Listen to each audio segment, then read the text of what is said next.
పరిశుద్ధుడా, ప్రేమ కలిగిన తండ్రి, దయగలిగిన ప్రభువ, మీ ప్రియకుమారుడు మా ప్రభువైన యేసు క్రీస్తు శ్రేష్టమైన నామంలో స్తోత్రములు. మార్నింగ్ కాన్ఫరెన్స్ ను విన్నర్లో మీరు ప్రారంభించి కొనసాగిస్తున్నందుకు స్తోత్రములు చెల్లిస్తున్నాం నాన్న. ప్రభువ, మీ కాన్ఫరెన్స్ ద్వారా అనేకులకు మేలు, క్షేమము, దిద్దుబాటు, కురుకులకు హెచ్చరిక మీరు అనుగ్రహిస్తున్నందుకు స్తోత్రములు చెల్లిస్తుంటున్నాం. ఈ సమయంలో ప్రభుత్వ ప్రత్యేకంగా గ్రూపును నడిపించడానికై ఈ దాసులు శ్యాంబాబు అన్న గారిని ప్రభు మీరు ఏర్పాటు చేసుకున్నారు. అన్న వాటిని స్తోత్రం. ఈ దాసుని బలపరచండి. నా గ్రూప్ నడిపించే విషయంలో చక్కటి ఆలోచించి ఎటువంటి టెక్నికల్ ఇష్యూస్ లేకుండా క్రమంగా మర్యాదగా మీకు వారు లేకపోతే జ్ఞాపకం చేసుకున్నాం వారిని కూడా త్వరపెట్టి నడిపించండి. మెట్టుకు ఈ కార్యక్రమాన్ని అంతటినీ కూడా మీ వరిష్టమైన చేతులకు అప్పగించుకుంటూ మెట్టుకు మమ్మల్ని మేము తగ్గించుకుంటూ మిమ్మల్ని తీస్తూ మమ్మల్ని మిక్కులుగా ప్రేమించి మా కొరకు ప్రారంభించినట్టు క్రీస్తు యేసు అమూల్యమైన నామంలోనే స్తుతించి ప్రార్థన చేసి వేడుకొని ముందు కొనసాగుతున్నాం మా పరమ తండ్రి. ఆమేన్. ఆత్మరూపి అయిన ప్రభుని ఆలపింతును, ఆరాధింతును. ఆత్మరూపి అయిన ప్రభుని ఆలపింతును,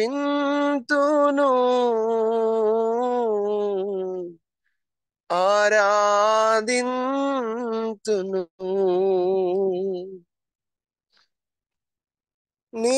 నిర్మలుండు నిత్యవాసి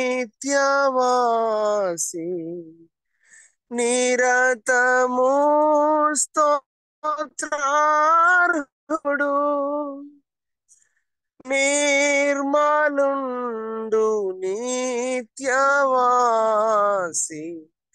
నిరతము స్తోత్రార్హుడు. సర్వోన్నత సాక్షి, సర్వోన్నత సత్య సాక్షి, సమాధాన యేసుని ఆత్మరూపి అయిన ప్రభుని ఆలపింతును,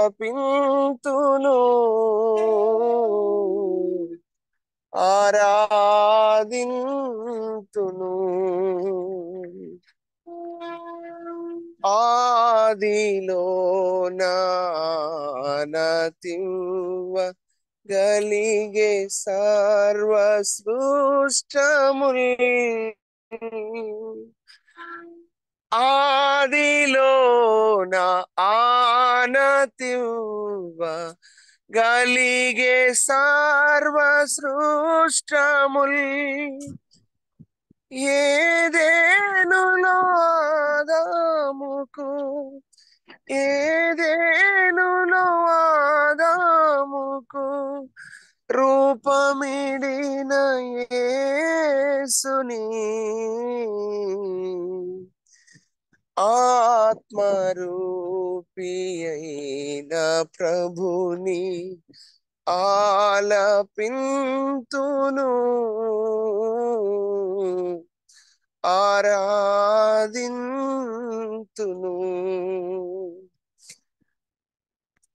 ఆజ్ఞ మీరి రూపు మారే శపితులై రాదాములు, ఆజ్ఞ మీరి రూపు మారే శపితులై రాదాములు.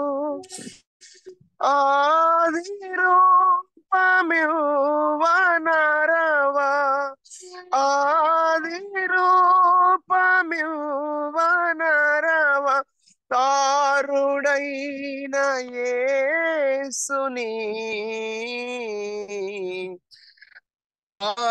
ఆత్మరూపి అయిన ప్రభుని ఆలపింతును, ఆరాధింతును. పాపములో పుట్టినాడా, పాపములో పెరిగినాడా, ప్రాయచిత్తమొనరించిన, ప్రాయచిత్తమొనరించిన పావనుండు యేసుని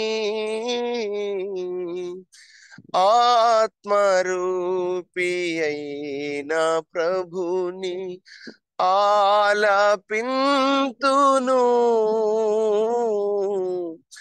ఆరాధింతును. తండ్రి తనయుడాత్మయేక దైవమే దైవము. తండ్రి తనయుడాత్మయేక దైవమే దైవము. తనివి తీరా తరతరాలు, తనివి తీరా తరతరాలు సన్నుతింతునేసుని ఆత్మరూపి అయిన ప్రభుని ఆలపింతును,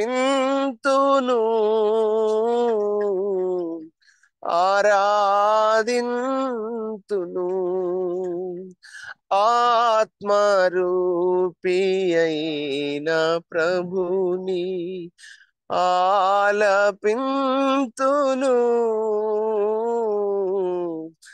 ఆరాధింతును.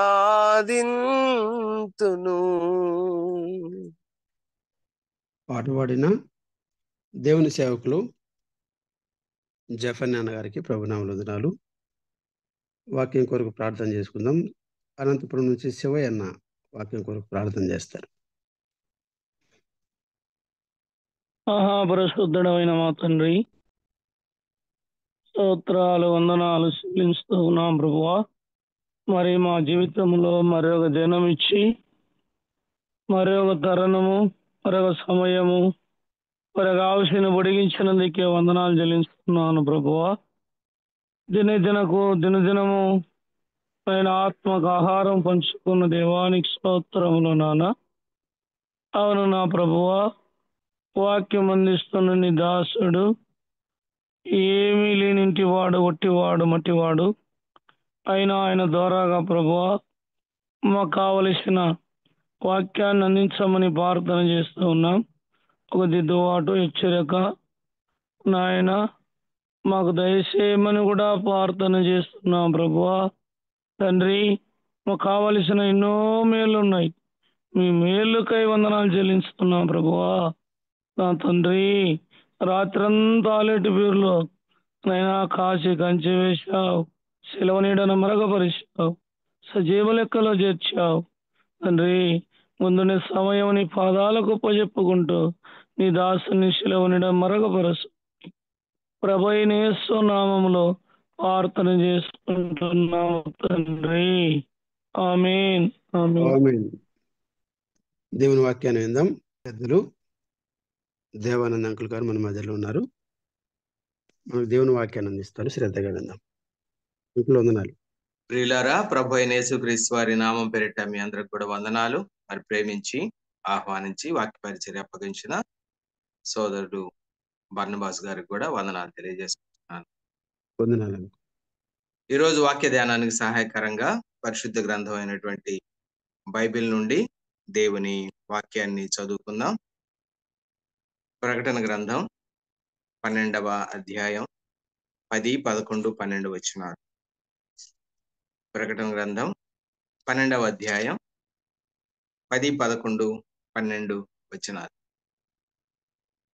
మరియు ఒక గొప్ప స్వరము పరలోకమందు ఇలాగు చెప్పుట వింటిని, రాత్రింబగళ్ళు మన దేవుని ఎదుట మన సహోదరుల మీద నేరము మోపువాడైన అపవాది పడద్రోయబడి ఉన్నాడు కనుక ఇప్పుడు రక్షణయు శక్తియు రాజ్యమును మన దేవుని వాయను.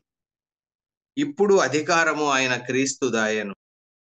వారు గొర్రెపిల్ల రక్తమును బట్టి తామిచ్చిన సాక్ష్యమును బట్టి వానిని జయించి ఉన్నారు. కానీ మరణము వరకు తమ ప్రాణములను ప్రేమించిన వారు కారు. అందుచేత పరలోకమా, పరలోక నివాసులారా ఉత్సహించుడి. భూమి సముద్రమా మీకు శ్రమ. అపవాది తనకు సమయము కొంచెమే అని తెలుసుకొని బహుక్రోధము గలవాడై మీ యొద్దకు దిగి వచ్చి ఉన్నాడని చెప్పెను. చదవబడిన లేఖన భాగాలను దేవుడే తన ఆత్మ ద్వారా దీవించి మనకు అర్థమో రీతిలో మనకు పంచిపెట్టును గాక. ప్రియమైన సహోదరి సహోదరులారా, మరి ఉదయకాలం ప్రభువు పాదాల దగ్గర మరియ వలె చేరిన మనమందరం కూడా ఆనాడు ప్రభువే సెలవిచ్చినట్లుగా మరియ ఉత్తమమైన దానిని ఎంచుకొనేను. మనం కూడా ఈ ఉదయకాలం ఉత్తమమైనది ప్రభువు బోధ, ప్రభువు మాటలు, ఇంతకంటే ఉత్తమైనవి మరొకటి ఈ లోకంలో లేవు. ఇది మన యొద్ద నుండి తీసివేయబడదు. దేవుని వాక్యం పరిశుద్ధ గ్రంథమైన బైబిల్లోని 66 పుస్తకాల్లోని ఆదికాండం మొదలుకొని ప్రకటన గ్రంథం వరకు వ్రాయబడినటువంటి మాటల్లో ఒక అక్షరం, ఒక పొల్లు కూడా గతించిపోదు. ఆకాశము భూమి గతించిపోతాయేమో కానీ దేవుని నోట నుండి పలకబడినటువంటి మాటలు మాత్రం నశించిపోవు. చరిత్రలో మనం అనేక సార్లు గమనించినప్పుడు సాతాను తన యొక్క అనుచరుల ద్వారా, అంటే ప్రభువుని నమ్ముకోకుండా సాతాను కుమారులుగా జీవిస్తున్నటువంటి మనుషుల ద్వారా ఈ బైబిల్ గ్రంథాన్ని సమూల నాశనం చేయాలని, బైబిల్ అనే పుస్తకం ఈ భూమి మీద లేకుండా చేయాలని సాతానుడు అనేక సార్లు ప్రయత్నించాడు. కానీ విఫలమైపోయాడు. వాడి క్రియలు లయమైపోయినాయి కానీ బైబిల్ విషయంలో, అనగా బైబిల్ను నిర్మూలించే విషయంలో బైబిల్ మాత్రం స్థిరంగా ఇప్పటికీ ఉంది, ఎప్పటికీ ఉంటుంది. అలాగైతే ప్రియ సహోదరి సహోదరులారా, ఈ ఉదయకాలం మనం చదువుకున్నటువంటి లేఖన భాగంలో గత వర్తమానానికి కొనసాగింపుగా అపవాది, అతని యొక్క దూతలు, అనగా సాతాను, దురాత్మలు, అదేవిధంగా డెవిల్ అండ్ డిమాన్స్, వారి యొక్క పరిచర్య ఏంటి మనము తెలుసుకుందామని గత వర్తమానం చివరిలో నేను మీకు తెలియజేశాను. కాబట్టి ఉదయకాలం విశ్వాసులమైనటువంటి మనందరికీ కూడా చాలా చాలా చాలా అవసరమైనటువంటి సంగతి. ఒక మాట అపోస్తుడైన పౌలు గారు కొరింథీయులతో మాట్లాడుతూ చెప్పినటువంటి మాటను నేను మీకు జ్ఞాపకం చేస్తాను. కొరింథీ 2వ పత్రిక 2వ అధ్యాయం 11వ వచనం. కొరింథీ 2వ పత్రిక 2వ అధ్యాయం 11వ వచనం. నేనేమైనాను క్షమించి ఉంటే సాతాను మనలను మోసపరచకుండునట్లు మీ నిమిత్తము క్రీస్తు సముఖమునందు క్షమించి ఉన్నాను. సాతాను తంత్రములను మనము ఎరుగని వారము కాము. మనము అనేటువంటి పదంలో ఈ పత్రిక రాసిన పౌలు గారు ఉన్నారు. పత్రిక ఎవరికైతే రాశాడో ఆ కొరింథీ పట్టణంలోని సంఘస్థులు ఉన్నారు, అనగా విశ్వాసులు, పరిశుద్ధులు. ఇక్కడ పౌలు గారు వారితో మాట్లాడుతూ ఒక విశేషమైనటువంటి సంగతిని వెల్లడి చేశాడు. ఏంటంటే, పౌలు గారు ఆనాటి కొరింథీ విశ్వాసులు సాతాను తంత్రములను ఎరిగిన వారుగా ఉన్నారు. మనము ఎరుగని వారము కాము అంటున్నాడు, అంటే వారు ఎరిగిన వారుగా ఉన్నారు. అంటే సాతాను తంత్రములు కలిగినటువంటి వాడు, తంత్రగొట్టు. అలాగైతే ఆనాటి కొరింథీ విశ్వాసులు మాత్రమే కాదు, ప్రభు రాకడ దినాల్లో ఉన్నటువంటి విశ్వాసులమైనటువంటి మనం కూడా, అదేవిధంగా నాయకులు, పెద్దలు, సేవకులు, సువార్థికులు, ప్రతి ఒక్కరూ కూడా ఈ సాతాను తంత్రములను ఎరిగిన వారుగా ఉండాలి. వీడెంత తంత్రగొట్టు అంటే, కొరింథీయులతో మాట్లాడుతూనే పౌలు గారు ఇదే 2వ పత్రికలో మరొక మాట కూడా తెలియజేస్తాడు. ఇక్కడ మొదటి 3వ వచనంలో చూస్తే 11:3లో, కొరింథీ 2వ పత్రిక 11:3లో చూస్తే, సర్పము తన కుయుక్తి చేత హవ్వను మోసపరిచినట్లు. కుయుక్తి అంటే అదే కుతంత్రం, అదే తంత్రం. అంటే సాతాను తంత్రములు కలిగిన వాడు. సాతాను మాత్రమే కాదు, అతని యొక్క దూతలు కూడా ఆ సాతాను యొక్క తంత్రాలనే వారు కూడా అనుసరిస్తూ ఉంటారు. ఏ విధంగా అనేది ఇక్కడ ఇదే కొరింథీ 2వ పత్రిక 11వ అధ్యాయంలో 13, 14, 15 వచనాల్లో పౌలు గారు కొరింథీ విశ్వాసులకు జ్ఞాపకం చేస్తున్నాడు. మనం కూడా ఈ దినాల్లో ఇది చాలా తెలుసుకోవలసినటువంటి సంగతి, ఖచ్చితంగా తెలుసుకోవాల్సినటువంటి సంగతి. ఏలయనగా అట్టివారు, ఎవరి గురించి మాట్లాడుతున్నాడు ఇక్కడ? ముందు వచనాల్లో ఎవరైతే సత్యాన్ని అడ్డగిస్తా ఉన్నారో, ఎవరైతే సంఘాల్లో దుర్నీతిని వ్యాప్తి చేస్తూ ఉన్నారో, అలాంటి వారి గురించి ఇక్కడ పౌలు గారు మాట్లాడుతూ, అట్టివారు క్రీస్తు యొక్క అపోస్తలుల వేషము ధరించుకొనిన వారై ఉండి దొంగ అపోస్తలులను మోసగాండ్రగు పనివారునై ఉన్నారు అని చెప్తా ఉన్నాడు.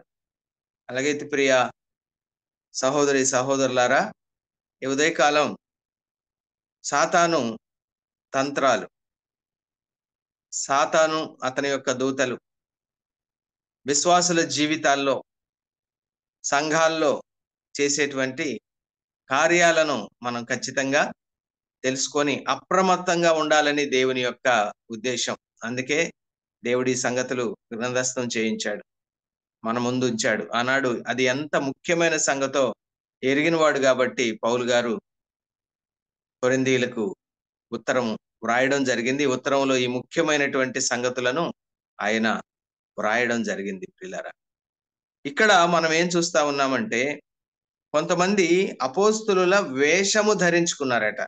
అంటే దీని అర్థం ఏంటి? వాళ్ళు నిజానికి అపోస్తలులు కాదు, అపోస్తలు కాదు, కానీ ఏం వేషం వేసుకున్నారు? అపోస్తలులు అని. ఈనాడు కూడా మనం లోకంలో గమనిస్తే, మన 2 తెలుగు రాష్ట్రాల్లో, ముఖ్యంగా తమిళనాడు, కేరళ, చాలా మంది పేర్ల ముందు అనగా ఎవరైతే వాక్య బోధకులుగా తమను తాము ప్రకటించుకొని ఒక సెలబ్రిటీ బోధకుల్లాగా చలామణిలో ఉన్నారో, కొంతమంది పేర్ల ముందు అపోస్తలుడు అనే పేరు కూడా మనం చూస్తూ ఉంటాం. నిజానికి ఈ దినాల్లో అపోస్తలులు ఎవరు లేరండి. అపోస్తలుడు అనేవాడికి కొన్ని క్వాలిటీస్ ఉండాలి. ముఖ్యంగా వారు ప్రభు అయిన యేసుక్రీస్తు వారిని చూచి ఉండాలి, ప్రభు అయిన యేసుక్రీస్తు వారి చేత మాత్రమే పంపబడి ఉండాలి. అంత మాత్రమే కాదు, వారి ద్వారా విశేషమైనటువంటి సూచక్రియలు, మహత్కార్యాలు కూడా జరగాలి. నేను రిఫరెన్స్ అన్ని చూపించకుండా సింపుల్ గా ఒక మాట చెప్పాను అంతే. ఒక్క రిఫరెన్స్ మాత్రం చూపిస్తాను. రోమాపత్రిక 15వ అధ్యాయం 18 నుండి 19 వచనాలు. రోమాపత్రిక 15వ అధ్యాయం 18, 19 వచనాలు. ఎలాగనగా అన్యజనులు విధేయులగునట్లు వాక్యము చేతను, క్రియ చేతను, గురుతుల బలము చేతను, మహత్కార్యముల బలము చేతను, పరిశుద్ధాత్మ బలము చేతను, క్రీస్తు నా ద్వారా చేయించిన వాటిని గూర్చియే గాని దేనిని గూర్చి మాటలాడ తెగింపను. అపోస్తలుడైన పౌలు దేవుని చేత అపోస్తలుడుగా నియమించబడినటువంటి వాడు. ఆ మాట ఆయన రాసే పత్రికల్లో చాలా స్పష్టంగా ఆయన ఆ యొక్క నియామకాన్ని గురించి కూడా అనేక సార్లు తెలియజేయడం జరిగింది. ప్రియులారా, ఆ నియామకం దేవుని చేత జరిగిందని, అంత మాత్రమే కాదు దేవుని చిత్త ప్రకారం జరిగిందని మనం చూస్తాం. అదేవిధంగా అపోస్తుల యొక్క లక్షణాల్లో ఆ వ్యక్తి ప్రభు అయిన యేసుక్రీస్తు వారిని చూచి ఉండాలని. నిజానికి ప్రభువు జీవించి ఉండగా, యేసయ్య జీవించి ఉండగా పౌలు ఆయన చూశాడో లేదో మనకైతే తెలియదు. ఆల్మోస్ట్ చూసే ఉండొచ్చు, ఎందుకంటే ఇద్దరు సమాన వయస్కులు కలిగిన వారు. అంత మాత్రమే కాదు, యెరూషలేము కేంద్రంగా సౌలుగా ఉన్నప్పుడు అతను పనిచేశాడు. అదే విధంగా ప్రభు అయిన యేసుక్రీస్తు వారు కూడా యెరూషలేము కేంద్రంగానే తన పరిచర్య జరిగించాడు. అనేక సార్ల దేవాలయంలో ప్రభువారు పరిచర్య చేశాడు. చూసి ఉండొచ్చు అని నేను అనుకుంటున్నాను. చూసినట్టుగా గ్రంథంలో అయితే వ్రాయబడలేదు. అయితే దమస్కు మార్గములో మాత్రం ప్రభు అయిన యేసుక్రీస్తు వారిని, ఆయన మహిమా దర్శనాన్ని పొందుకున్నాడు. ఆయన చేత స్వయంగా నియమించబడ్డాడు. కాబట్టి ఆయన నిజమైనటువంటి అపోస్తలుడు. ఇప్పుడు మనం ఇక్కడ నేను ఒక్క రిఫరెన్స్ మాత్రమే చూపించాను. అక్కడ చూడండి, అపోస్తలుని ద్వారా ఎన్ని గుర్తులు కనబడాలో అవన్నీ కూడా మరి ఏవీ లేకుండా ఈ రోజుల్లో అపోస్తలు అని చెప్పుకునే వాళ్ళు దొంగ అపోస్తలు తప్పితే మరొకటి కాదు ప్రియులారా. ఇక్కడ మనం సాతాను ఏ విధంగా మోసగాడుగా ఉన్నాడో, అంత మాత్రమే కాదు అతని యొక్క పరిచారకులు, అనగా ప్రభు నమ్ముకోకుండా ప్రభు నమ్ముకున్నామని విశ్వాసులుగా సంఘాల్లో ఉండేటువంటి వారు ఉంటారా? ఇలాంటి వారంటే పౌలు గారే చెప్పాడు, అలాంటి వారు ఉంటారు అని. ఇక్కడ చూడండి, ఒక్క మాటే నేను జ్ఞాపకం చేస్తాను. ఇదే పత్రిక ఈ 11వ అధ్యాయంలోనే, కొరింథీ 2వ పత్రిక 11వ అధ్యాయంలోనే అనేక సంగతులు పౌలు గారు రాశాడు. ఇవి మనకు అవసరమైనటువంటి మాటలు ప్రియులారా. ఇక్కడ చూస్తే చూడండి, అనేక ఆపదల్లో ఆయన పడిన సంగతిని జ్ఞాపకం చేస్తూ ఏమన్నాడు అంటే 24-25 వచనాలు చదువుతున్నాను. యూదుల చేత 5 మార్లు ఒకటి తక్కువ 40 దెబ్బలు తింటిని. 5 మారులు చూడండి, ఎంత నిజానికి ఎంత శ్రమ వచ్చింది, ఎంత ఓర్పు పౌలు గారు సహించాడు ఓర్పుతో. తరువాత ఇవన్నీ మాట్లాడుతూ అనేక పర్యాయములు ప్రయాణములలోను, నదుల వలనైన ఆపదలోను, దొంగల వలనైన ఆపదల్లోను, నా స్వజనుల వలనైన ఆపదల్లోను, అన్యజనుల వలనైన ఆపదల్లోను, పట్టణములో ఆపదల్లోను, అరణ్యముల ఆపదల్లోను, సముద్రముల ఆపదల్లోను, తర్వాత కపట సహోదరుల వలన ఆపదల్లోను. ఈ మాట నేను జ్ఞాపకం చేయాలని ఆశపడుతున్నాను. కపట సహోదరులు అంటే చూడండి, ఫాల్స్ బ్రదరన్ అంటే సహోదరులు కాకుండానే సహోదరులము అని చెప్పుకుంటున్నటువంటి వారు అని ఇక్కడ మనకు అర్థమవుతా ఉంది పిల్లలు. అంటే దీని అర్థం ఏంటి? అపోస్తులు కాకుండానే అపోస్తుల వేషం వేసుకున్నటువంటి వారు దొంగ అపోస్తులు అని చెప్తా ఉన్నాడు. అదే విధంగా సహోదరులు కాకుండానే సహోదరుల వేషం వేసుకున్నవారు అని చెప్తా ఉన్నాడు. అంటే వీళ్ళు విశ్వాసులు కాదు, హృదయంలో నిజంగా రక్షణ కార్యం జరగలేదు, కానీ సహోదరులతో పాటు వీరు మనకి కనబడతా ఉంటారని ఇక్కడ అర్థమవుతా ఉంది మనకి. అదే విధంగా మనం ఒక ఉదాహరణగా చెప్పుకోవాలంటే, యేసు ప్రభు వారి 12 మంది శిష్యుల్లో ఒక శిష్యుడు ఇస్కరియోతు యోధ. నిజానికి అతడు సాతాను అని యోహాన్ గారు రాశారు. ప్రభు చెప్పిన మాటే, మీలో ఒకడు సాతాను అన్నాడు. నిజానికి పైకి లోకానికి 12 మంది కూడా శిష్యుల్లాగానే కనపడుతున్నారు. అపోస్తులని వారికి పేర్లు పెట్టబడ్డాయి, ప్రభువే పెట్టాడు. కానీ ప్రభువుకు తెలుసు మొదటి నుండి కూడా తనను ఎవరు అప్పగించబోతున్నారో, మరి ఎవరు నిజంగా విశ్వాసులు అంటే తనను నమ్మిన వారో, ఎవరు తనను నమ్మలేదో మొదటి నుండి తెలుసని యోహాన్ గారు చాలా వివరంగా సువార్తలో రాశాడండి. అతడు సాతాను, కానీ ఏ వేషం వేశాడు? అపోస్తుడు వేషం, యేసు ప్రభు శిష్యుడు వేషం. కాబట్టి ఇక్కడ మనం ఏం తెలుసుకోవాలి అంటే, మనం చాలా జాగ్రత్తగా ఉండాలి అని మనం హెచ్చరించబడుతున్నాం. మరొక మాట కూడా నేను మీకు జ్ఞాపకం చేస్తాను. యోహాను గారు తను రాసినటువంటి మొదటి పత్రిక 4వ అధ్యాయంలో ఇక్కడ మొదటి 4 వచనాల్లో ఒక అద్భుతమైనటువంటి సంగతిని మనకి హెచ్చరికను తెలియజేస్తున్నాడు.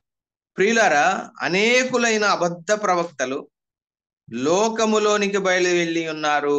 అనేకులైన అబద్ధ ప్రవక్తలు. ఈనాడు ప్రవక్త అనేటువంటి పేరు పెట్టుకున్న వాళ్ళు కూడా మనకి బోధకులు అనేక మంది కనబడుతున్నారు. ప్రవక్తలు, వారు ప్రవచనాలు చెప్పటం. మళ్ళా ఈ రోజుల్లో ఏమండి మనం ఇవి చూస్తున్నాం కదా, టీవీల్లో, యూట్యూబ్ ఛానల్స్ లో ఇలాంటి వారు మనకు అనేక మంది కనబడతా ఉంటారు. అనేక మంది ప్రజలు వారి బారిన పడి మోసపోయి నష్టపోతా ఉంటారు. మనం జాగ్రత్తగా ఉండాలి.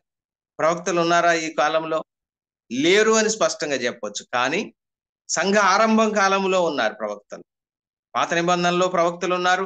ఆ ప్రవక్తలు ఎప్పటి వరకు కొనసాగారు అంటే సంఘములో కూడా కొంతమందిని దేవుడే, ప్రభు అయిన యేసుక్రీస్తు వారే ప్రవక్తలను కూడా నియమించాడండి. చాలా స్పష్టంగా ఆ లేఖనాలన్నీ మనకి పరిశుద్ధ గ్రంథంలో దేవుడు అనగా మన ప్రభు అయిన యేసుక్రీస్తు వారు గ్రంథస్థం చేయించి ఉంచాడు. ఒక మాట మీకు జ్ఞాపకం చేస్తాను. ఎఫెసీ పత్రిక 4వ అధ్యాయం 13వ వచనం. ఎఫెసీ పత్రిక 4వ అధ్యాయం 13వ వచనం.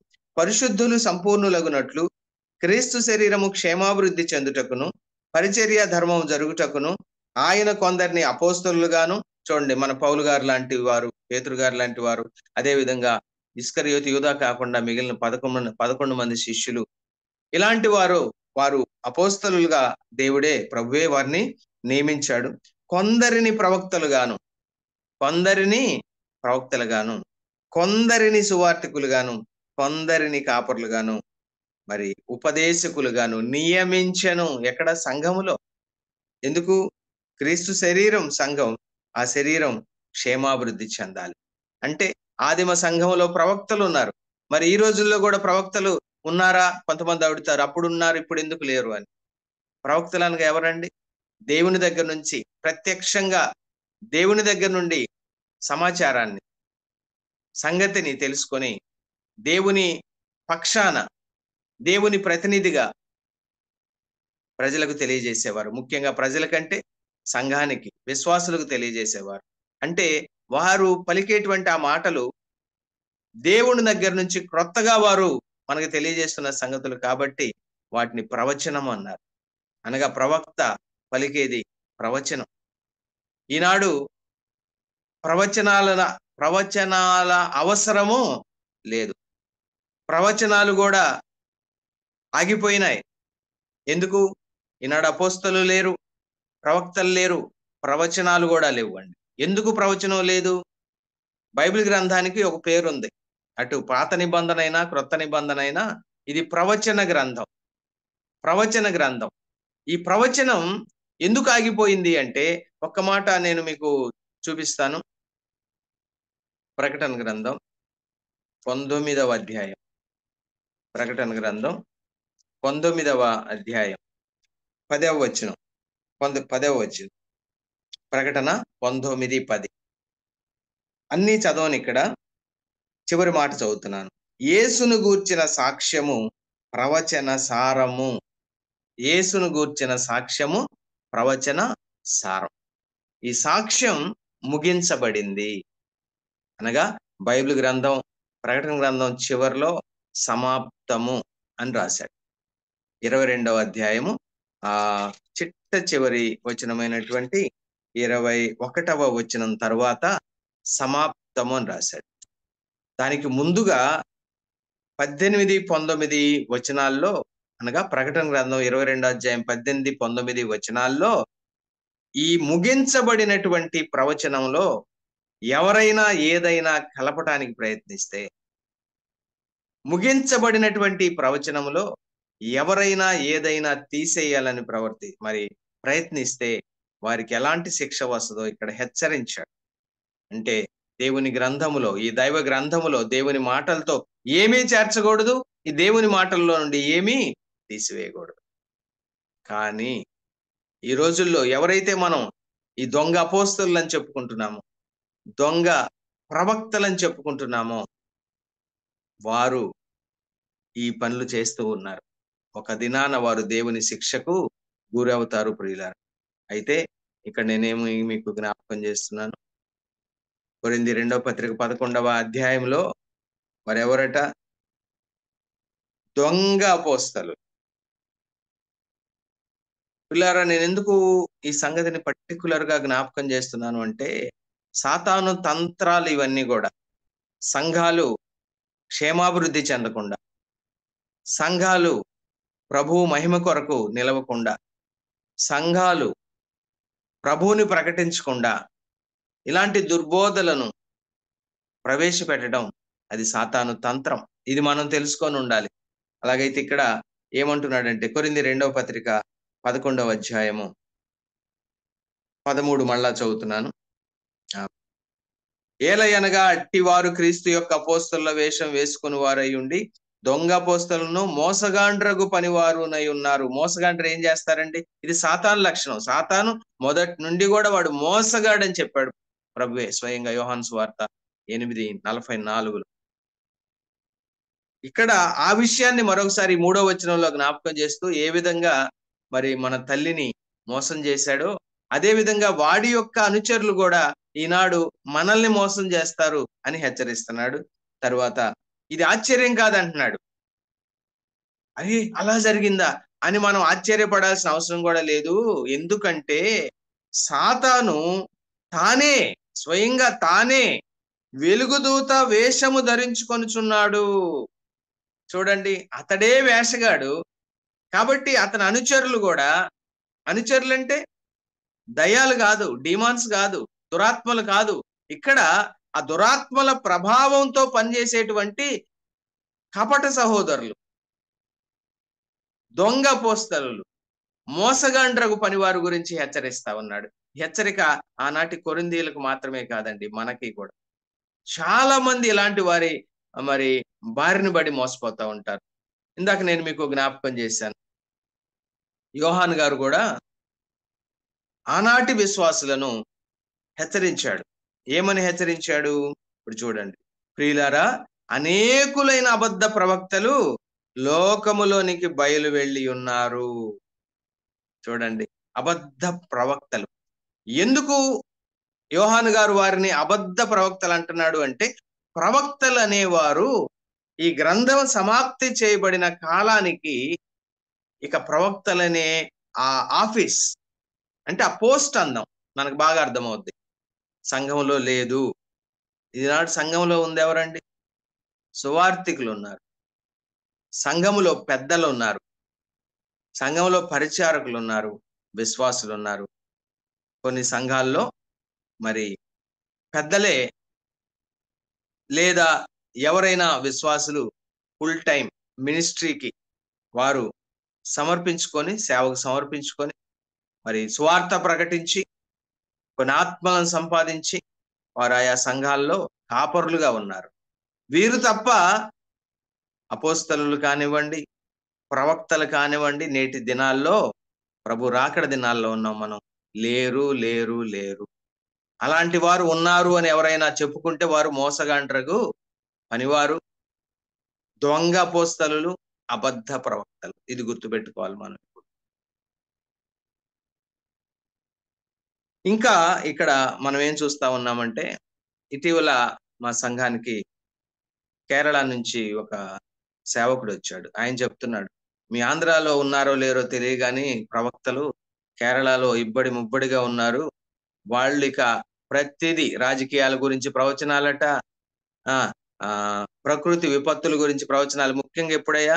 డిసెంబర్ 31న, జనవరి 1న ఈ సంవత్సరం ఇలా జరగబోతుంది, అది రాబోతుంది, ఇది రాబోతుంది, పలానా రాజకీయ నాయకుడు చచ్చిపోబోతున్నాడు, లేదా పలానా రాజకీయ నాయకుడు ముఖ్యమంత్రి అవబోతున్నాడు, లేదా ప్రధానమంత్రి, ఇలా ఇలా ఇలా ఇలా దొంగ ప్రవక్తలు ప్రవచనాలు చెప్తూ ఉంటారు. ఇవి మనం చాలా హెచ్చరిక కలిగి ఉండాలి, మనం అవగాహన కలిగి ఉండాలి విశ్వాసులుగా. అనేక మంది ఉన్నవారు సేవకులు కాబట్టి నేను చెప్తా ఉన్నాను. మీ అందరూ ఎరిగిన వారే, కానీ ఉదయకాలం దేవుడు మనకు మరొకసారి జ్ఞాపకం చేస్తున్నాడు. ఇక్కడ ఏమంటున్నాడు? అనేకులైన అబద్ధ ప్రవక్తలు లోకంలోకి బయలువెళ్ళి ఉన్నారు కనుక, అంటే ఇది హెచ్చరిక. కాబట్టి ఉదాహరణకి ఎవరన్నా ఫారెస్ట్ వాళ్ళు, డిపార్ట్మెంట్ వాళ్ళు ఒక హెచ్చరిక చేశారనుకుందాం. జనరల్ గా ఫారెస్ట్ దగ్గరలో ఉండే గ్రామాల్లో ఇలాంటి సమస్య వస్తూ ఉంటది.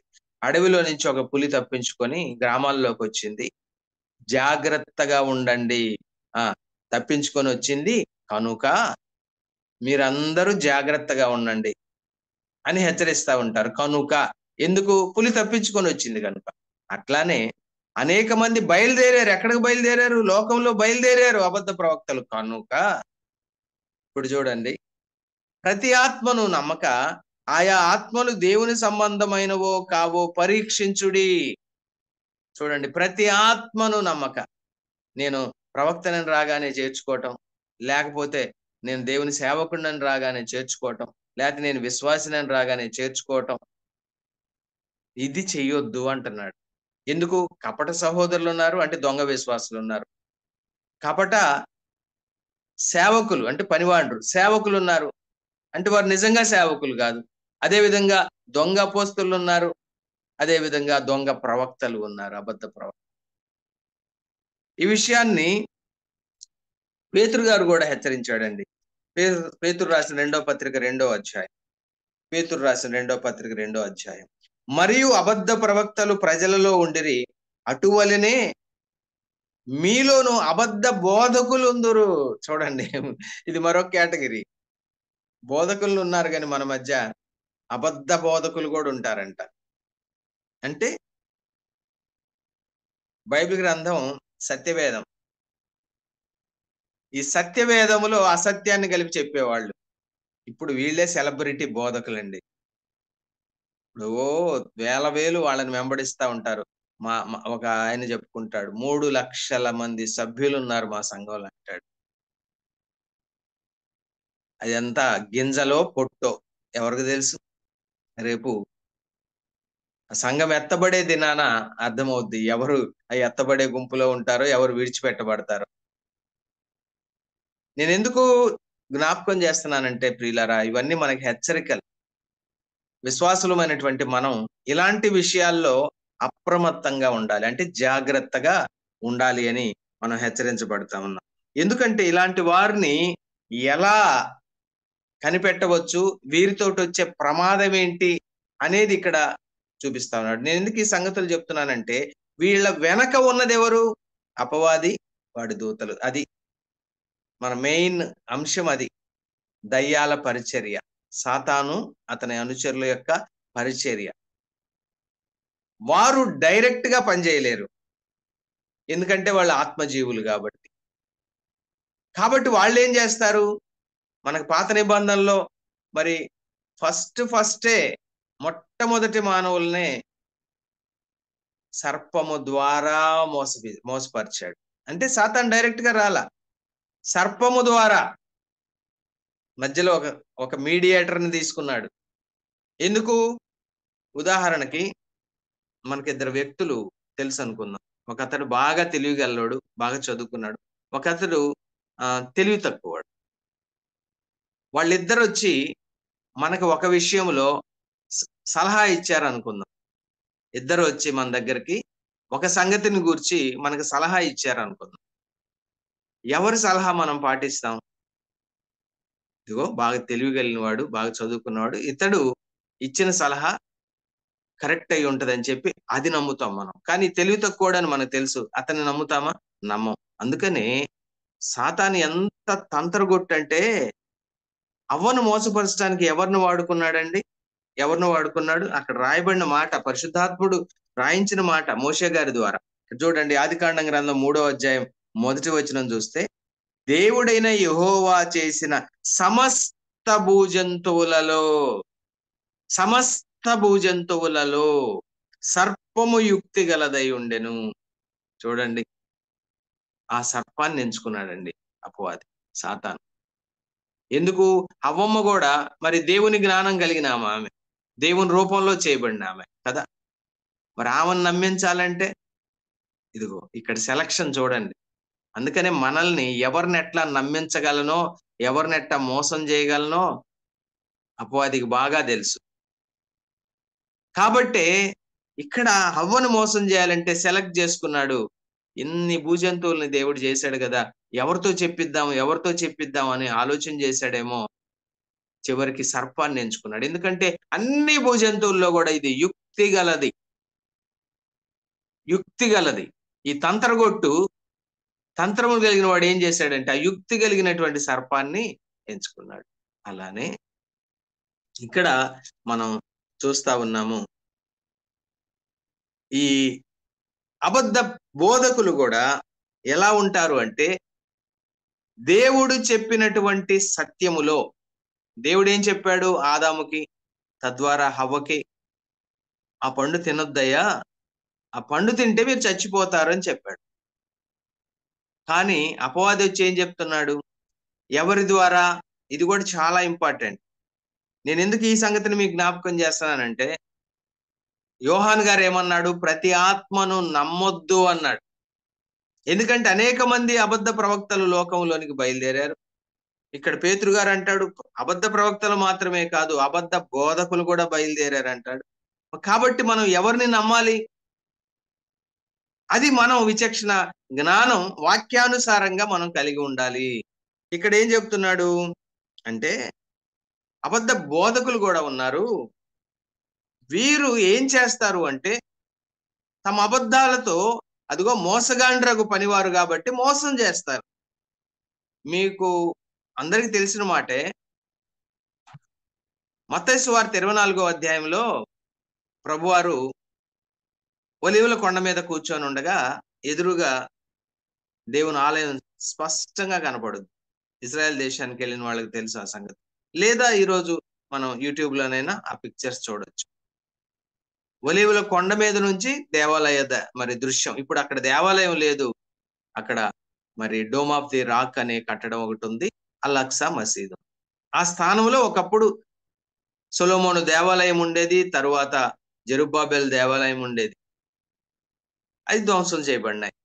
అయితే ఆ దేవాలయాన్ని చూపిస్తూ శిష్యులు ప్రభుతో మాట్లాడారు. దేవాలయంలో ఉన్నప్పుడు కూడా చెప్పారు, ప్రభువా ఈ దేవాలయం చూడు, ఈ కట్టడాలు చూడు, ఈ రాళ్ళు చూడు, ఎంత మరి శృంగారంగా ఉన్నాయో, ఎంత అందంగా ఉన్నాయో అని చెప్తే ఆ తర్వాత ఒలీవల కొండ మీదకి వెళ్ళిన తర్వాత ప్రభు అన్నాడు, ఇదిగో ఈ దేవాలయాన్ని మీరు చూస్తున్నారు కదా, ఈ దేవాలయం రాతి మీద రాయి ఒక్కటి కూడా ఉంచకుండా పడద్రోయబడే దినాలు వస్తున్నాయి అని చెప్పాడు. అప్పుడు వెంటనే శిష్యులు 3 ప్రశ్నలు వేశారు. ఏమని ప్రశ్న వేశారంటే, ప్రభువా ఇది ఎప్పుడు జరుగుద్ది? ఏది? దేవాలయము యొక్క ధ్వంసం, మొదటి ప్రశ్న. రెండవది, నీ రాకడ ఎప్పుడు? ఇది రెండవ ప్రశ్న. మూడవది, ఈ యుగాంతానికి సూచనలు ఏంటి అని 3 ప్రశ్నలు అడిగారు. 3 ప్రశ్నలు అడిగితే 3 ప్రశ్నలకు కూడా కలిపి, విడివిడిగా కాకుండా 3 ప్రశ్నలకు కూడా కలిపి జవాబు చెప్పాడు. మత్తయి సువార్త 24, 25 అధ్యాయాలు, 2 అధ్యాయాలు కలిపి ఈ 3 ప్రశ్నలకు జవాబు. మనం జాగ్రత్తగా మనం పరిశీలన చేసుకుంటే 3 ప్రశ్నలకు జవాబులు ఉన్నాయి. అవి చెబుతూ మొట్టమొదట ప్రభు ఇచ్చిన హెచ్చరిక ఏంటంటే, నీ రాకడికి సూచనలు ఏంటి అన్నప్పుడు, ఎవడును మిమ్మల్ని మోసపరచకుండా చూచుకోండి అన్నాడు. ఇది ఫస్ట్ హెచ్చరిక అండి. ఎవరికి? ఆనాడు శిష్యులకి, ఈనాటి మనకి. ఎవడు కూడా మిమ్మల్ని మోసపరచకుండా చూసుకోండి అన్నాడు. ఇది చాలా ముఖ్యం.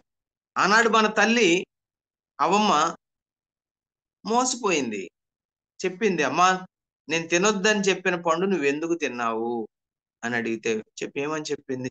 అయ్యా, లేదా తండ్రి, లేదా నాన్నగారు, అదిగో సర్పం నన్ను మోసం చేసినందువలన తిన్నాను. అంటే మోసపోకపోతే తినేది కాదు కదా, ఈ కష్టం వచ్చేది కాదు కదా. అలానే మనం కూడా ప్రభు మనల్ని హెచ్చరించినటువంటి హెచ్చరికను మనం తీసుకోవాలి. ఈనాడు అనేక మంది అబద్ధ ప్రవక్తలు, అబద్ధ బోధకులు, అంటే ప్రవక్తల్ని మనం రానివ్వం. అది బ్రదరన్ సంఘాలుగా ప్రవక్తలని పేరు పెట్టుకుని వస్తే మనం లోపలికి కాలు పెట్టనీయం. అపోస్తులని పేరు పెట్టుకొని వస్తే మనం లోపలికి కాలు పెట్టనీయం. కానీ మనకు తెలిసి తెలియకుండానే అబద్ధ బోధకులు ప్రవేశించే అవకాశం ఉంది. ఎందుకు? వాళ్ళు కూడా బ్రదర్ అనే పేరుతోనే వస్తారు కదా. ఈ విషయం మనం జాగ్రత్త. ఎక్కడైతే వారు వాక్యం తప్పిపోతారో ఖచ్చితంగా వారు బోధకులైనా వారిని మనం హెచ్చరించాల్సిన అవసరం ఉంది. వాక్యాన్ని విరుద్ధంగా గనక మాట్లాడితే, ఎందుకంటే అనేక మంది ఉన్నారు. పౌలు గారు చెప్తాడు, వాళ్ళు ఎలాంటి వారంటే, అవ్వమ్మకి మరి అపవాది అనగా సర్పం ఏం చెప్పాడు అంటే, సత్యాన్ని చెప్పాడు అని అవ్వమ్మ అనుకుంది. కానీ సత్యం కొంతవరకే చెప్పాడు. ఆ సత్యములో కొంత అసత్యము కలిపి చెప్పడం జరిగింది. సత్యములో అసత్యం కలిపి చెప్పడం జరిగింది. అయితే అలాంటి వారు ఈ లోకంలో కూడా ఉంటారు అని లేఖనాల్లో చాలా స్పష్టంగా వ్రాయడం జరిగింది ప్రియులారా. కలిపి చెరిపేడు బోధకులు, కలిపి చెరిపేడు అంటే సత్యములో అసత్యం కలిపి చెరిపేటటువంటి బోధకులు. ఎప్పుడైతే ఉదాహరణకి కల్తీ, ఒక అసలైనటువంటి వస్తువులో నకిలీ పదార్థాన్ని, ఉదాహరణకి చాలా మంది చెప్తా ఉంటారు, కారం తీసుకోండి, మనం ప్రతిరోజు కూరల్లో వేసుకునే కారం, మనం పేపర్లో వాటిల్లో విన్ని చూసి మరి చదివినటువంటి విషయం ఏంటంటే ఆ కారంలో రంపపు పొట్టు కలుపుతారండి. అంటే మనం రంపం అంటే ఈ కార్పెంటరీ వర్క్ చేసినప్పుడు పొడి వస్తుంది కదా, దాన్ని మెత్తగా చేసి ఆ పొడిని తెచ్చి కలుపుతారు. అది వేస్ట్ మెటీరియల్ కదా, పారబోస్తా ఉంటారు కదా, మరి అలాంటివి తెచ్చి ఇందులో కలుపుతారు. ఇప్పుడు ఏమైంది, ఆ కారం అనేది మనకి కూరల్లో వేసుకున్నప్పుడు ఆరోగ్యాన్ని ఇచ్చేది. ఎప్పుడైతే ఇది కలిసిందో రంప పొట్టు కలిసిందో అది తింటే మనకేమైంది, చెడిపోద్ది మన ఆరోగ్యం. అట్లానే సత్యములో అసత్యం కలిపితే ఏమవుద్ది, వాక్యములో వాక్యం కానిదాన్ని కలిపితే ఏమవుద్ది, మన ఆత్మీయ ఆరోగ్యం చెడిపోతుంది. కాబట్టి మనం చాలా జాగ్రత్తగా ఉండవలసిన ఆవశ్యకత ఉంది ప్రియులారా. ఇప్పుడు యోహాన్ గారు అంటున్నాడు, ఇలాంటి వారు బయలుదేరారు కాబట్టి మనం ఏం చేయాలి అంటే ఆయన చెబుతున్నాడు, ఆయా ఆత్మలు ప్రతి ఆత్మను నమ్మక ఆయా ఆత్మలు దేవుని సంబంధమైనవో కావో పరీక్షించుడి. ఈ పరీక్ష అనేది చాలా అవసరం అండి. ఈ పరీక్ష అనేది చాలా అవసరం. మత్తయి సువార్త 7వ అధ్యాయంలో కూడా యేసు ప్రభు వారు స్వయంగా చెప్పారు, అబద్ధ ప్రవక్తలు వాళ్ళు తోడేళ్లు, కానీ మీ దగ్గరికి గొర్రెల చర్మం వేసుకొని వస్తారు, మీరు జాగ్రత్తగా ఉండండి. శిష్యులు అడుగుంటారు, ప్రభువా మరి ఎట్లా, అచ్చం గొర్రెలాగే ఉన్నాడు కదా, మరి మేము ఎలా తెలుసుకోవాలంటే ప్రభువే చెప్పాడు, వారి ఫలముల వలన మీరు వారిని తెలుసుకుందరు. మంచి చెట్టున చెడ్డ ఫలం గాని, చెడ్డ చెట్టున మంచి ఫలం గాని ఎట్టి పరిస్థితిలో కాయవు. కాబట్టి వారి ఫలాల వలన మీరు వారిని తెలుసుకుంటారు. అందుకనే తెలుసుకోవాలంటే ఏం చేయాలి, పరీక్ష చేయాలి. అందుకనే ఇప్పుడు సహోదరుల విషయం కూడా ఏం చెప్తా ఉన్నాడు, ప్రతి సహోదరుణ్ణి నమ్మక. ఎందుకు, కపట సహోదరులు ఉన్నారు కాబట్టి. కొంతమంది విశ్వాసులు కాకుండానే విశ్వాసుల వేషం, ఇస్కరియోతు యూదాలాగా వేసిన వారు కూడా సంఘాల్లో ఉండి సంఘాల్లో గలిబిలికి కారణమవుతున్నారు కాబట్టి ప్రభు మనల్ని హెచ్చరిస్తున్నాడు. ఈ ప్రభు రాకడ దినాల్లో ఉన్న మనల్ని ఇక్కడ ప్రతి ఆత్మ నమ్మక పరీక్ష చేయాలంటున్నాడు. ఇంకా పేతురు గారు ఏమన్నాడు వీళ్ళ గురించే, ఆ మాట కూడా మీకు జ్ఞాపకం చేస్తాను. 2వ పత్రిక 2వ అధ్యాయంలో తర్వాత ఆ వచనాన్ని నేను కంటిన్యూ చేస్తున్నాను. మరియు అబద్ధ ప్రవక్తలు ప్రజల్లో ఉండ్రి, అటువలనే మీలోనూ అబద్ధ బోధకులు ఉందరు. మీలోను అనే హెచ్చరికలో ఈ మేబీ మన మధ్యలో, మన సంఘం మధ్యలో ఉండొచ్చేమో. అందుకనే పరీక్షించవలసిన బాధ్యత. ఇక్కడ చూడండి, ముఖ్యంగా ఒక గొర్రెల మంద ఉంది అనుకుందాము. గొర్రెల మంద ఉంది, ఆ మందకు ఒక కాపరి ఉంటాడు. ఇప్పుడు ఒక తోడేలు ఏం చేసిందంటే గొర్రె చర్మం వేసుకొని వచ్చి ఈ మందలో చేరింది. ఈ మందలో చేరింది. అన్ని గొర్రెల్లాగానే కనపడుతున్నాయి, దీన్ని కనిపెట్ట కష్టం. కానీ కాపరి ఏం చేయాలి, పరీక్షించాలి. అన్ని గొర్రెలేనా, లేకపోతే ఇలాంటి గొర్రె చర్మం వేసుకొని వచ్చిన తోడేలు ఏమన్నా వీటి మధ్య చేరిందా అని కాపరికి ఖచ్చితంగా తెలిసిపోద్ది పరీక్షించినప్పుడు, ఏది గొర్రె ఏది తోడేలని. అలానే ఇక్కడ వీరి ఫలాల వలన తెలుసుకోవచ్చు అంటూ వీరి వలన వచ్చే నష్టం ఏంటని మరి పేతురు గారు చెప్తా ఉన్నాడు. చూడండి, వీళ్ళు ఏం చేస్తారట అంటే తమ్మును కొనిన ప్రభువును కూడా విసర్జించుచు. అంటే ఇక్కడ ఇంకా చెప్పాలంటే ఇతను రక్షించబడిన వ్యక్తే. తమను కొనిన ప్రభువును కూడా విసర్జించు. రక్షించబడ్డారు కానీ ప్రభువును విసర్జించారంట. అంటే ఇక వీరు ఎవరిని వెంబడిస్తున్నట్టు, ప్రభువును కాకుండా ఎవరిని వెంబడిస్తున్నట్టు, రక్షించబడ్డారు కానీ సాతాన్ని వెంబడిస్తున్నారు. రక్షించబడ్డారు కానీ క్రీస్తు యేసు మనసు కాకుండా సాతాను మనసు కలిగి ఉన్నవారు. రక్షించబడ్డారు గాని, దేవుని కుమారులుగా చేయబడ్డారు గాని, ఇంకా తమ పాత తండ్రి అయినటువంటి అపవాది కుమారులుగానే ప్రవర్తిస్తున్నవారు. ఇప్పుడు చూడండి, వీరు తమను కొనిన ప్రభువును కూడా విసర్జించు తమకు తామే శీఘ్రముగా నాశనము కలగజేసుకోవచ్చు. అది వాళ్ళకి అర్థం కాదు. తమకు తామే నష్టం చేసుకుంటున్నారనే సంగతి వాళ్ళకి అర్థం కాదు. తర్వాత నాశనకరమగు భిన్నాభిప్రాయములను రహస్యముగా బోధించుదురు. ఎంత ప్రమాదం అండి వీళ్ళతో. సంఘం దేవుడు అనగా మన ప్రభు అయిన యేసుక్రీస్తు వారు తన స్వరక్తం ఇచ్చి సంపాదించిన సంఘం. మనం ఒక్క మాటలో వ్రాయబడిందండి, స్వరక్తం ఇచ్చి సంపాదించాడని. ఆ స్వరక్తం ఇవ్వడం కొరకు ఆ ప్రభు అయిన యేసయ్య యొక్క దేహం ఎంతగా నలిగిపోయిందండి, ఎంతగా గాయపరచబడిందండి. మనం ఈ సింపుల్ మాటలే కానీ అనుభవించాలంటే, ఎక్కడన్నా మనకి చిన్న గాయం తగిలితే ఆ నొప్పితోటి 4 రోజులు వెలువెల్లాడతాం. అయితే యేసయ్య మన కొరకే సిలువలో పొందినటువంటి గాయాలు నిలువెల్లా గాయాలు పొందాడు. అరి కాలు మొదలుకొని నడి నెత్తి వరకు అసలు గాయము లేని ప్రదేశం లేదు శరీరం. వీపంతా కూడా కొడా దెబ్బలతో నాగడి చాలవలే దున్నబడింది. కొట్టేవారు కొట్టారు, అరచేతులతో గుద్దేవారు గుద్దారు, ఉమ్మి ఊసేవాళ్ళు ఊశారు, చెంపలు పెరికేవారు పెరికారు. యేసయ్య ఎంత సహనంతో ఆ బాధ భరించాడని.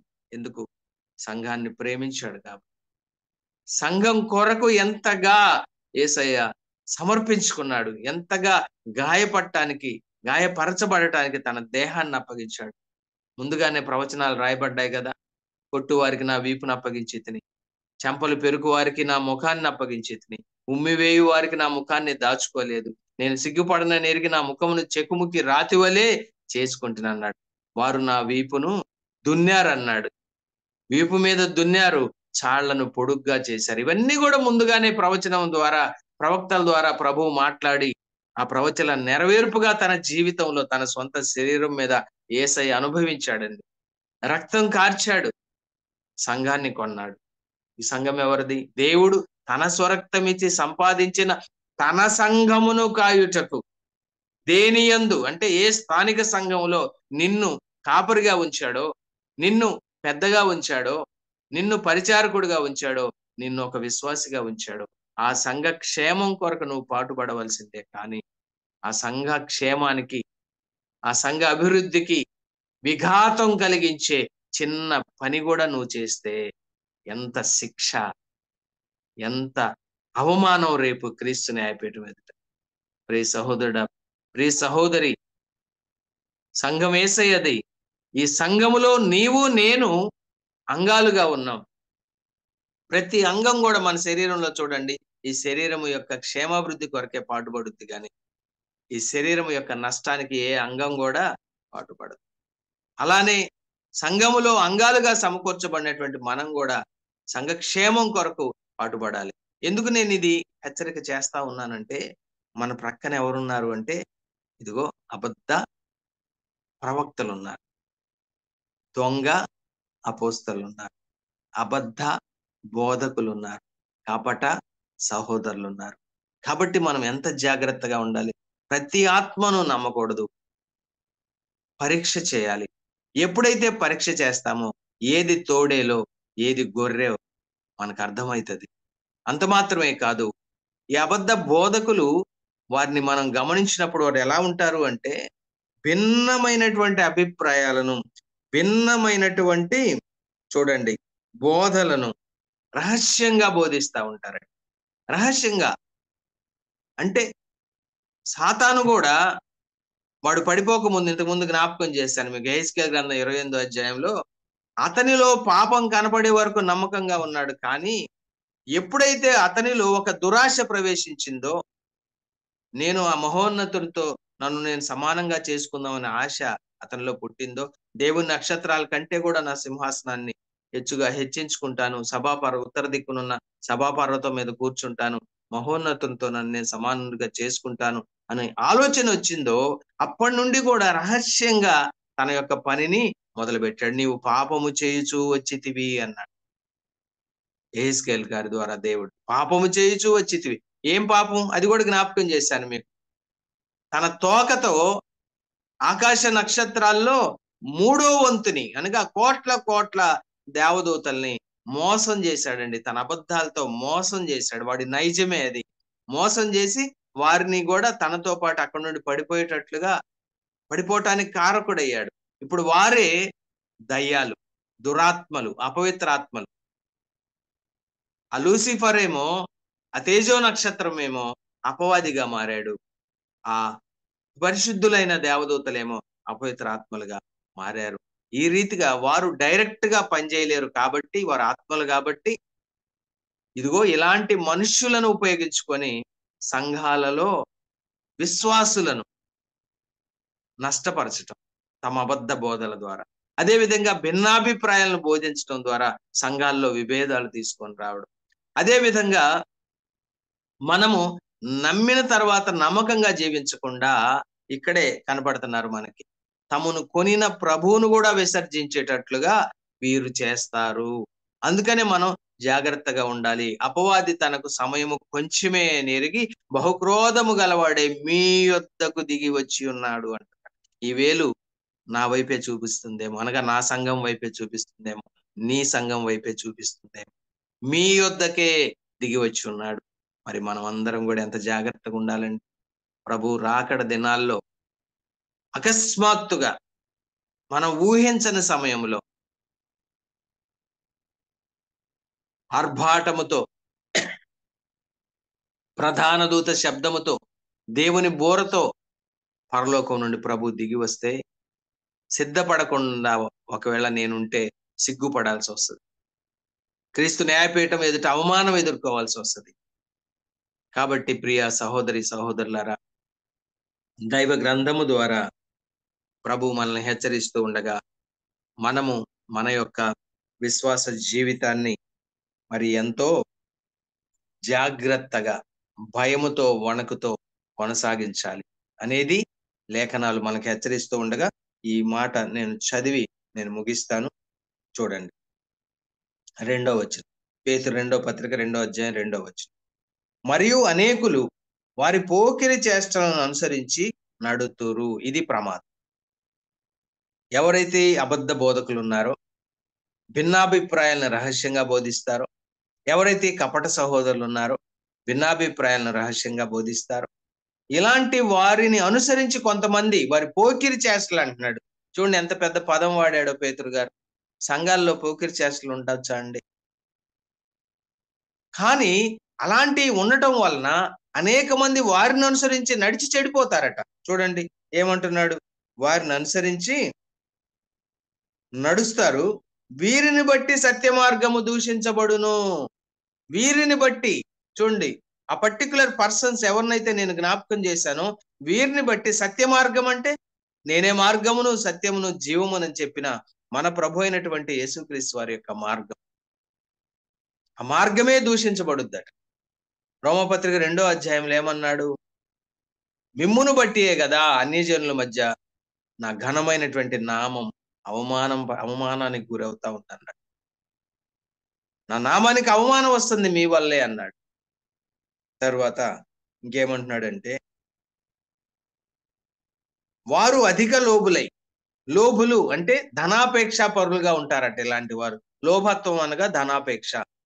వారు అధిక లోబులై, అధిక మళ్ళా అంటే కాస్త కూస్త డబ్బాశ ఉండదు వీళ్ళకి, అధిక లోబులై కల్పనా వాక్యములు చెప్పుచు.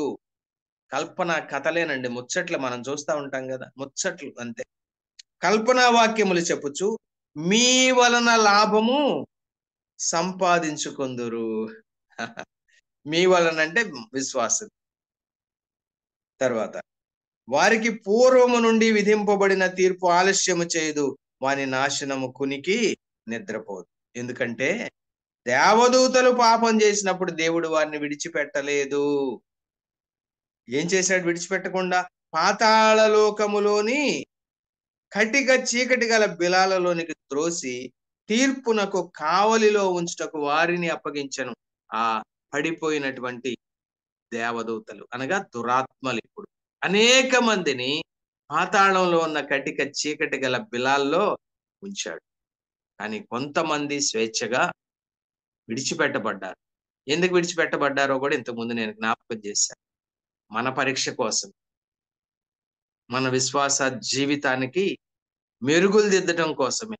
ఎప్పుడైతే శోధన ఎదురవుద్దో ఆ శోధన మనం జయించిన తర్వాత అగ్నిలో నుండి తీయబడినటువంటి సువర్ణం వలె మనము మెరుస్తాం. మనలో ఉన్న ఆ కల్మషం ఇదంతా కూడా అగ్ని పరీక్ష ద్వారా, అంటే అగ్ని లాంటి శోధనల ద్వారా ఆ శోధన జయించగా మనం అగ్నిలో నుండి తీయబడిన సువర్ణం లాగా ప్రకాశిస్తాం. ఇక్కడ చేరిన మనమందరం కూడా అలాగూ సాతాను యొక్క తంత్రాలను ఎరిగి, సాతాను యొక్క కుయుక్తులను ఎరిగి మనం కూడా ప్రతి దినం అప్రమత్తంగా ఉంటూ అబద్ధ బోధకుల బారి నుండి, దొంగ అపోస్తల బారి నుండి, మోసగాండ్రగు పనివారి బారి నుండి, అబద్ధ ప్రవక్తల బారి నుండి, అబద్ధ బోధకుల బారి నుండి, కపట సహోదరుల బారి నుండి మనల్ని మనం కాపాడుకుంటూ వాక్యానుసారంగా జీవిస్తూ ప్రభుని సంతోషపెట్టేవారుగా ఉండటానికి పరిశుద్ధాత్ముడు మనందరికి సహాయం దయచేయునుగాక. దేవుడు తన మాటలను దీవించునుగాక. ప్రభు చిత్తమైతే వచ్చే వర్తమానంలో దయ్యాల పరిచర్యను డైరెక్ట్ గా వారు ఏమేం చేస్తున్నారో లేఖనాల్లో నుండి మీకు చూపిస్తాను. మరి ఈ రోజు దేవుడు మనకు వినిపించిన మాటలు తానే దీవించునుగాక. నా కొరకు పరిచర్య కొరకు ప్రార్థన చేయాలని మనం చేస్తాం. దేవానందం అంకుల్ గారికి ప్రభునామములు వందనాలు. చాలా సూటిగా పరిశుద్ధాత్ముడు మనతో మాట్లాడినాడు. ఇది మనం అన్వయించుకుంటే మనకి ఎంతైనా క్షేమం. ఒకవేళ ఎవరైనా అలాంటి పంథాలో ఉంటే దిద్దుకొని ముందుకు వెళితే సంఘాలకు క్షేమం, ఆ వ్యక్తులకు కూడా మంచిది. ముగింపు ప్రార్థన చేద్దాం. పెద్దలు పాలంకులు గారు ముగింపు ప్రార్థన చేస్తారు. అందరికీ వందనాలు. ప్రేమగల ఆయన, జీవం గల మా తండ్రి, మీ పాదాలకు స్తుతులు స్తోత్రాలు చెల్లిస్తున్నాం. నాయన తండ్రి, ఈ దినం తొలేక అనేక మంది లోకాన్ని ఇచ్చినారు. ఏ యోగ్యత అర్హత లేదని మమ్మల్ని సజీవులుగా ఉంచి ఉదయకాలం లోకంలోకి వెళ్ళక ముందు మీ ముఖదర్శనం చేసుకొని మీ పాద సన్నిధిలో మీ దయగల మాటలు మరొక తరుణం ఇచ్చినారు. స్తోత్రాలు చెల్లిస్తున్నాం. నాయన వాక్యం ఇచ్చి నీ దాసుని ఇంకా బలపరిచి మీ సేవలో వాడుకోనండి. నాయన కేవలం ఈ విడిచిపెట్టే వారం కాక వాక్యానుసారంగా జీవించేది మాకు నేర్పించండి. అనేక సత్యాలు విన్నాం ప్రభావ. కడవరి దినాల్లో ఉన్నాం, భయంకరమైన దినాలు, సాతాను వెళ్తున్న లోకంలో ఉన్నాం కాబట్టి నాయన తండ్రి నిన్న వాక్యం మా హృదయంలో భద్రపరుచుకొని వాక్యానుసారంగా జీవించేది నేర్పించండి. ప్రభావ కేవలము దినం ఇన్ని విడిచిపెట్టే వారం కాక మా జీవితంలో అన్వయించుకొని నేను ముందుకు సాగట్టు మీ కృపను గ్రహించమని, లోకంలోకి వెళ్తుండగా లోకమాలను అంటూ కూడా మీ వైపు జీవించడం మీ కృపను గ్రహించమని, మా రక్షకుడు మా విమోచకుడు మా కొరకై ప్రాణం పెట్టి తిరిగి లేచిన యేసు ప్రభువు శ్రేష్టమైన నామమున ప్రార్థించి వేడుకుంటున్నాం తండ్రి. ఆమేన్. పెద్దలు దేవానందం అంకుల్ గారికి వందనాలు చెప్పి సెలవు తీసుకుందాం.